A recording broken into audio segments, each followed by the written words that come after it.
Hi guys, I will share you on this video how to install and use IPTV Smarters Pro on a Samsung Smart TV. So first you will need to click on the home button, which is on the middle of the remote control. So you click on it.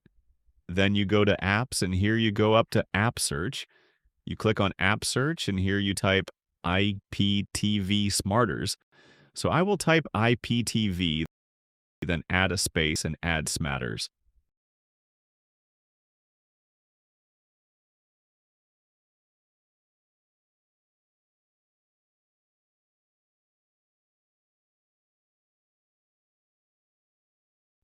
And here I have two apps. The first one is IPTV Smarters Player, and the second one is IPTV Smarters Pro. So I will select the second one. I will click on it, then click on Install, wait for it to get installed, and once it gets installed, you will need to click on Open. So now I click on Open, and the app is currently loading. Then you will need to scroll down. Just scroll down to the bottom. Then click on Accept, and here you will need login details to get access to the app.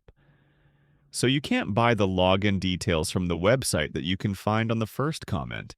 You can also find the link of the website on the description of this video.